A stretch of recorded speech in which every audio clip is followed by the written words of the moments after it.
Hello everyone, welcome to दापूस learning. I am Anuradha.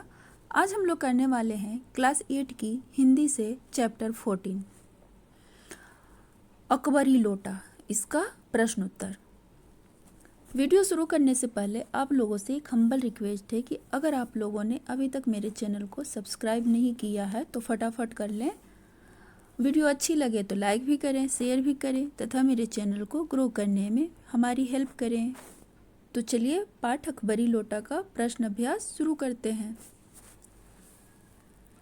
पहला question है, लाला झाऊलाल को बेढंगा लोटा बिल्कुल पसंद नहीं था, फिर भी उन्होंने चुपचाप लोटा ले लिया। वे चुप क्यों रहे? तो उत्तर है, चुप रहने के कई कारण थे उनके पास। पहला कारण, वे पत्नी को अदम मानते थे। अदम मीन्स उनकी इज्जत करते थे, इसलिए चुपचाप लोटा ले लिया। दूसरा है, कुछ कहने पर पत्नी और कुछ बुरा कर सकती थी। अगर वो लोटा लेने से मना करते तो हो सकता है उनकी पत्नी और भी गंदे बर्तन में उनको खाने के लिए देती। तीसरा है, उस समय वे चिंताग्रस्त अवस्था में थे, अतः उन्होंने कुछ न कहकर चुप रहना ही बेहतर समझा।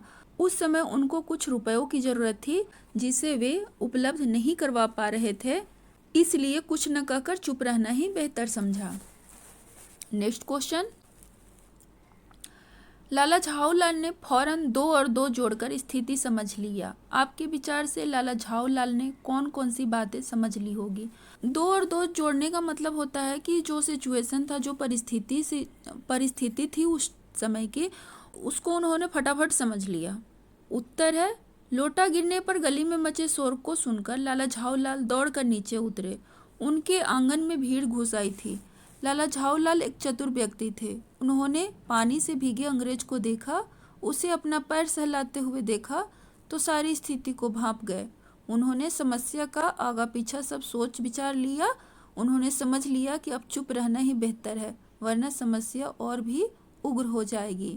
देखिए, उनके हाथ से लोटा छूटकर गली में एक खड़े अंग्रेज के ऊपर गिर गया था।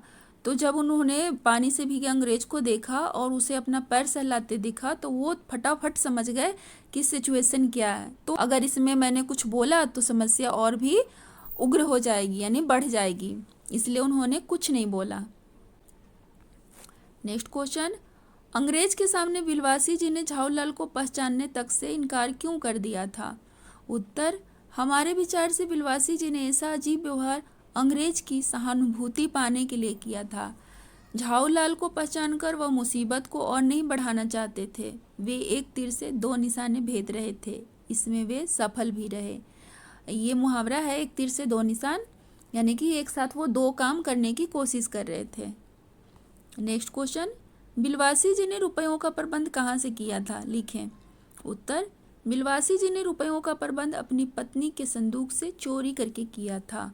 यद्यपि चाबी उनकी पत्नी के सोने की चेन में बंधी रहती थी, पर उन्होंने चुपचाप उसे उतारकर ताली से संदूक खोल लिया था और रुपए निकाल लिए थे। वे उन्हें बाद में संदूक में रख भी आए।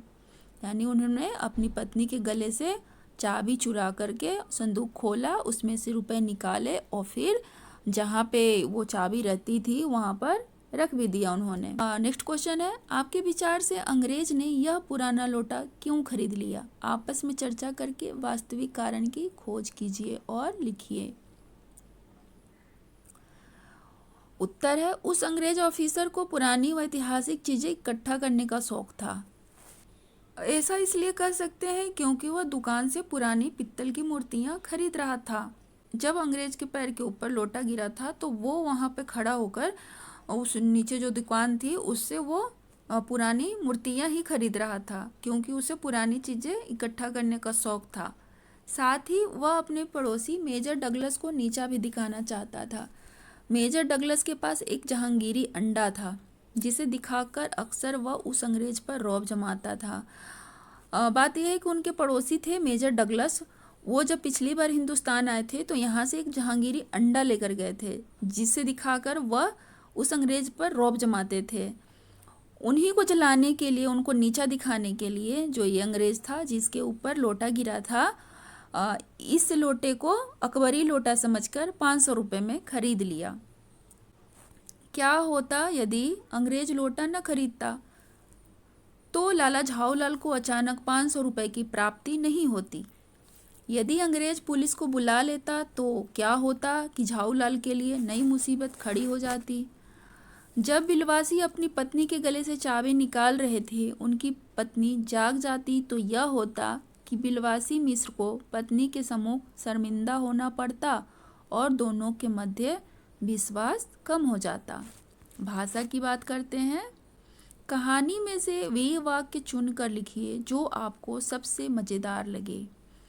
इस कहानी में तो बहुत सारे वाक्य हैं मज़ेदार, तो इनमें से कुछ है।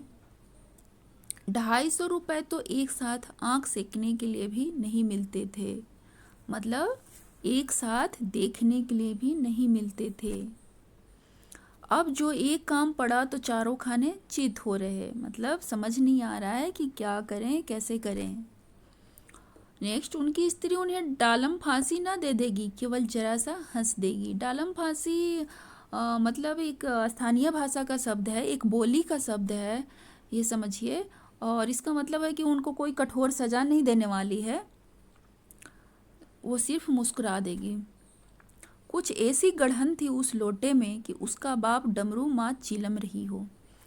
मतलब कि वो जो लोटा था उनके पास ना, लाला झाऊलाल के पास, वो ऐसा अनोखा किस्म का था, ऐसा यूनिक टाइप की उसकी डिज़ाइन थी कि ऐसा लगता था कि वो डमरू और चिलम दोनों का मिला जुला रूप था उस लोटे की डिज़ाइन। नेक्स्ट क्वेश्चन है, कहानी में से 5 मुहावरे चुनकर उनका प्रयोग करते हुए वाक्य लिखिए। फर्स्ट मुहावरा है आँख सेकना। देखना भी नसीब नहीं होना, मतलब इतने रुपयों में भला क्या आँख सेकेगी, मतलब इतने रुपयों में कुछ नहीं होने वाला है। चारों खाने चित होना, मैं ऐसा मज़ा चखाऊंगा कि चारों खाने चित हो जाओगे। नेक्स्ट, डींगे सुनना। तुम्हारी डींगे सुनना। तुम्हारी, यहाँ पे तुम्हारे लिखा हुआ है, तुम्हारी होगा। तुम्हारी डींगे सुनते सुनते मेरे कान पक गए हैं। डींगे मतलब बढ़ा चढ़ा कर कहना, कान पक जाना। तुम्हारी सेखी भरी बातें सुनते सुनते मेरे कान पक गए हैं, मतलब बोर हो गए हैं, परेशान हो गए हैं। मतलब कहने का है कि तुम बकवास मत करो प्लीज़, मेरे कान पक गए हैं, मतलब मैं बहुत परेशान हो गया हूँ, बोर हो गया हूँ। नेक्स्ट, चैन की नींद सोना।